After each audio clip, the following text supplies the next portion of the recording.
जय हिंद प्यारे साथियों, बहुत बहुत स्वागत करता हूं आप लोगों को अपने चैनल वैकेंसी पॉइंट पर। दोस्तों, आपको पता है कि सुबह 8 बजे ये हिंदी क्लास होती है। अब हिंदी किसके किसके लिए ज़रूरी है ये तो आप सभी को पता है कि जिस भी एग्ज़ाम में हिंदी पूछा जा रहा है, चाहे वो एसएससी जीडी ही क्यों ना हो, यूपी पुलिस की वैकेंसी जो कि रेडियो ऑपरेटर है, सिविल पुलिस है, जेल वार्डर वाली है, जितनी भी, या फिर यूपी ट्रिपल एससी की यूपी ट्रिपल एससी में आने वाले सारे क्वेश्चंस, चाहे वो पेट हो या फिर लेखपाल हो या फिर जूनियर असिस्टेंट हो, कोई भी वैकेंसी हो, और ख़ासकर यूपीएसआई, इन सभी भर्तियों के लिए हिंदी आपको पता है कि कितनी महत्वपूर्ण है।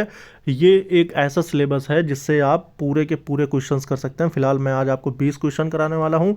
ये आपके फास्ट रिवीजन बहुत ही तेज़ चलेंगे, जबकि 20 क्वेश्चन आप देखेंगे कि 20 क्वेश्चन 10 ही मिनट में कंप्लीट हो गए। तो इस तरह के फास्ट रिवीजन आप लोगों के लिए, आप कहीं भी आ रहे हैं, जा रहे हैं, कहीं भी हैं, पढ़ रहे हैं, बैठे हैं, तो आप इस क्लास को कहीं भी देख सकते हैं। आपके लिए बहुत ज़्यादा इंपॉर्टेंट है ये, एक रिवीजन के तौर पर और एक फास्ट रिवीजन वाली क्लास है। तो आप लोग ये क्लासेस डेली देखें, और सुबह 8 बजे की ये क्लास आपको अपलोड होती है डेली इसी चैनल पर आप लोगों के लिए। चैनल को ज़रूर सब्सक्राइब कर लें, और वीडियो अगर पसंद आए तो लाइक कर देना। दोस्तों, क्वेश्चन बहुत ही ज़्यादा इंपॉर्टेंट हैं। आप लोग जब ये पूरा सॉल्व करेंगे, देखेंगे, तो आप खुद ही समझ जाएंगे। हाँ, ये पहला क्वेश्चन देखेंगे। पहले क्वेश्चन में कह रहा है कि ध्रुव सौमिनी के रचयिता कौन है। ध्रुव सौमिनी एक रचना है, इसके रचयिता जो है आपको बताने हैं कि कौन है। तो इसमें 4 ऑप्शन दिया हुआ है: जयशंकर प्रसाद, सुमित्रानंदन पंत, सूर्यकांत त्रिपाठी या फिर महादेवी वर्मा। इसका जो सही ऑप्शन होगा वो होगा जयशंकर प्रसाद। अब 152 की तरफ बढ़ेंगे। पद्मावत किसकी रचना है, ये तो बहुत ही फेमस क्वेश्चन है, आपको पता ही होगा। इसका जो सही ऑप्शन हो जाएगा, पद्मावत का जो रचनाकार हैं वो हैं जायसी। ठीक है, आगे बढ़ेंगे। यथेष्ट का संधि विच्छेद बताना है कि यथेष्ट का संधि विच्छेद क्या होगा। यथाधन ईस्ट, यथो ईस्ट, यथा एस्ट, यथु ईस्ट। इन चारों में से एक सही ऑप्शन होगा जो 153 में सही हो जाएगा, वो होगा यथाधन ईस्ट। ये बन जाएगा यथेष्ट। ठीक है, तो ऑप्शन नंबर ए इसका सही ऑप्शन हो जाएगा। आगे बढ़ेंगे और देखेंगे कि 154 में कह रहा है एकाएक में कौन सी संधि है। एकाएक होगा इसका, तो एकाएक का जो 154 का सही ऑप्शन होगा वो हो जाएगा आपका ऑप्शन नंबर सी, वृद्धि संधि। संधियों के बारे में अगर आपको बेहतरीन ढंग से नहीं पता है तो आप लोगों के लिए मैं क्लासेस डेली लेके आ रहा हूँ। बस ये प्रैक्टिस सेट देखते जाएं, आपके सारे डाउट, आपकी सारी कन्फ्यूज़न क्लियर हो जाएंगे। आगे देखेंगे कि गोपाल में कौन सा समास है। गोपाल 155 का जो सही ऑप्शन होगा, देखिए अव्ययी भाव दिया हुआ है, द्वंद्व समास, द्विगु समास और बहुब्रीहि समास। अव्ययी भाव का अगर मैं पहचान बता दूं तो किसी भी शब्द के पहले प्रति या फिर बड़ा आ, ये सब अगर लगे हैं तो आपका अव्ययी भाव हो जाता है। ठीक है, द्वंद्व समास की बात करें जिसमें योजक चिन्ह आते हैं, जैसे माता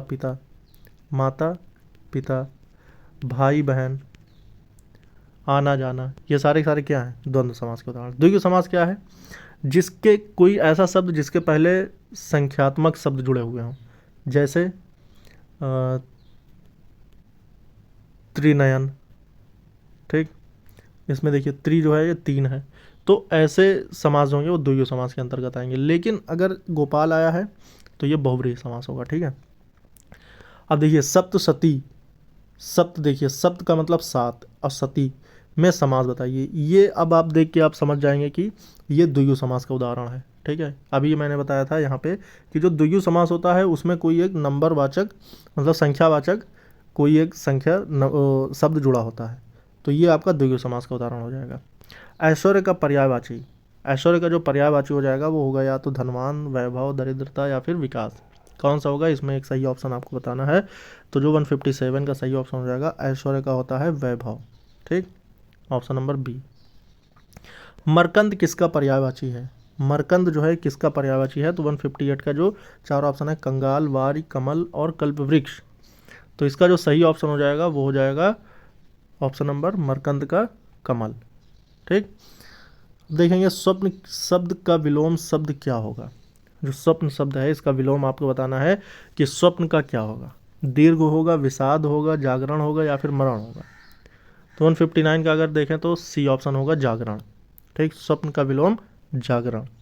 ठीक है, 160 की बात करेंगे, स्वच्छता का विपरीतार्थक शब्द क्या है। ये भी एक प्रकार से विलोम ही है। तो स्वच्छता का जो विपरीतार्थक शब्द हो जाएगा वो क्या होगा। स्वच्छ हो जाएगा, अस्वच्छ हो जाएगा, अस्वच्छता हो जाएगा या फिर शुद्ध हो जाएगा। तो इसका जो सही ऑप्शन होगा वो हो जाएगा आपका अस्वच्छता, स्वच्छता और अस्वच्छता। तो ये इसका विपरीतार्थक शब्द हो गया। ठीक है, आगे बढ़ेंगे और देखेंगे स्वधर्म का विपरीतार्थक शब्द क्या होगा। स्वधर्म का विपरीतार्थक 4 ऑप्शन है, परधर्म, सुधर्म, धर्मात्मा, धर्मांध, कौन सा होगा। स्वधर्म का जो विपरीतार्थक होगा वो हो जाएगा ऑप्शन नंबर परधर्म।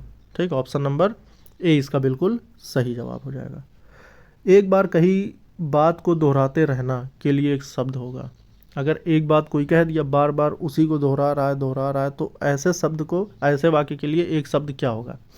162 के लिए ऑप्शन नंबर देखिए 4 ऑप्शन दिए, संस्मरण, रेखा चित्र, अभ्यास या फिर पृष्ठपोषण। तो जो 162 का सही ऑप्शन हो जाएगा वो हो जाएगा आपका पृष्ठपोषण। एक ही बार कही बात को दोहराते रहने के लिए पृष्ठपोषण, या तो आप पृष्ठपोषण कह लीजिए या फिर आप इतना लंबा एक वाक्य बोलें कि एक ही बात को बार बार क्यों दोहरा रहे हो, ऐसे टाइप से। ठीक है, पीने की इच्छा रखने वाला, जो पीने की इच्छा रखता है उसे क्या कहते हैं। जैसे होते नहीं कि बहुत लोग होते हैं दारू पीने के पीछे पड़े रहते हैं, बस उनकी हर वक्त यही इच्छा रहती है बस उन्हें दारू मिल जाए। कुछ लोग चाय के होते हैं, कुछ लोग कॉफ़ी के होते हैं, कुछ लोग कुछ ना कुछ चीज़ पीने की इच्छा रखते हैं। तो वो जो पीने की इच्छा रखते हैं, हो सकता है वो बीड़ी पीने के इच्छुक हों या फिर सिगरेट पीने के, मतलब पीने से संबंधित कोई भी मामला हो वो उसके इच्छुक कहलाएंगे। और अगर वो किसी पीने के इच्छुक हैं तो फिर वो कैसे हैं, उनके लिए एक शब्द क्या होगा, वो होंगे पिपासु। ठीक है, उनके लिए एक शब्द जो आएगा वो पिपासु आएगा। घोटक का तद्भव, बहुत आसान क्वेश्चन आ गया ये तो। घोटक तो आपने बहुत बार देखा होगा, बहुत बार किया भी होगा। घोटक का जो तद्भव शब्द होता है वो घोड़ा होता है। ठीक है, 165 देखेंगे, 165 देखेंगे, परिभाषा में कौन सा उपसर्ग है। उपसर्ग का मतलब जो किसी शब्द के पहले लगा हो, और प्रत्यय का मतलब जो किसी शब्द के बाद लगा हो। तो जब कोई शब्द के पहले, इसमें देखिए परि लगा हुआ है। ठीक है, तो क्या ये परि इसका उपसर्ग होगा 165 का। जी हाँ दोस्तों, तो परि और भाषा में परि लग जाता है तो वो उसकी परिभाषा कहलाता है। परिभाषा का मतलब जैसे कोई भी एक शब्द ले लिया जाए, जैसे मान लीजिए ऊर्जा ले लिया गया। ठीक है, ऊर्जा की भाषा क्या है। ठीक है, ऊर्जा की भाषा, और परि का मतलब चारों तरफ, ऊर्जा से संबंधित जो चारों तरफ इसके बारे में जो ज्ञान है वो क्या है, उसी को उसकी परिभाषा कहा जाएगा। 166 देखेंगे, परिग्रह में कौन सा उपसर्ग है। फिर वही चीज़ आया, 166 में भी वही सेम इशू है, परिग्रह, ग्रह के चारों ओर परिग्रह कहलाएगा। ठीक है, अंत भला तो सब भला कहावत का सामान्य अर्थ क्या है। अगर कहते नहीं कि अंत भला तो सब भला, मतलब शुरू में चाहे जितना, जैसे कहते नहीं कि अब आप कंपटीशन की तैयारी कर रहे हैं, शुरू में आपको कितना ही कुछ झेलने पड़ जाए, लेकिन जब अंत में आपको कामयाबी हासिल हो जाएगी तो कामयाबी हासिल होने के बाद सब सही हो जाएगा। जितने भी आपको दुख मिले हैं, जो भी आपको कष्ट पीड़ा झेलने को मिला है, वो सब आप भूल जाएंगे और आप फिर उस वक्त को एंजॉय करेंगे जो आपके पास है ना। तो कहते नहीं अंत भला तो सब भला, अगर आपका अंत भला है तो जो आपने झेला है वो आपके लिए मायने नहीं रखता है। तो 167 का जो सही ऑप्शन हो जाएगा, जिसका अंत उत्तम हो वह उत्तम कार्य है। ठीक है, जिसमें आपको कामयाबी मिल जाए वही आपका, वो फिर आप उसमें कोई भी वो नहीं देखते कि आपने क्या झेला है। ठीक है, 168 पे जाएंगे। दोस्तों अगर वीडियो आप लोगों को पसंद आ रही हो तो लाइक ज़रूर कर देना मित्रों, और अगर डेली ऐसी वीडियोस देखनी है तो चैनल को सब्सक्राइब भी कर लेना ताकि आप डेली ये क्लासेस देख सकें। अपनी गरज बावली लोकोक्ति का सामान्य अर्थ क्या है। अपनी गरज बावली, ये भी आप समझ रहे होंगे कि इसका अर्थ क्या होता है। तो इसके 4 ऑप्शन देख लेते। बिजली की गर्जना तीव्र होती है, स्वार्थी आदमी दूसरों की चिंता नहीं करता, अपनी कुशलता देखनी चाहिए, सावधानी बरतनी जरूरी है। देखिए अपनी गरज बावली, कुछ लोग होते हैं जो सिर्फ अपने बारे में ही सोचते हैं, वो अपनी गरज में ही बावले हो जाते हैं, मतलब अपने लिए ही हमेशा मस्त रहते हैं। तो इसका अर्थ हो जाएगा कि जो स्वार्थी आदमी जो होता है दूसरों की चिंता नहीं करता है, वो अपने में ही बावला रहता है। ठीक है, अपनी गरज बावली, ऑप्शन नंबर बी इसका सही होगा। ठीक है, बी वाला ऑप्शन। आगे बढ़ेंगे, निम्नलिखित में से किसकी वर्तनी शुद्ध है। देखिए इसमें 4 ऑप्शन दिए हुए हैं, इसमें से एक ऐसा शब्द है जो सही लिखा हुआ है, बाकी 3 ऐसे हैं जो कि गलत हैं पूरी तरह से।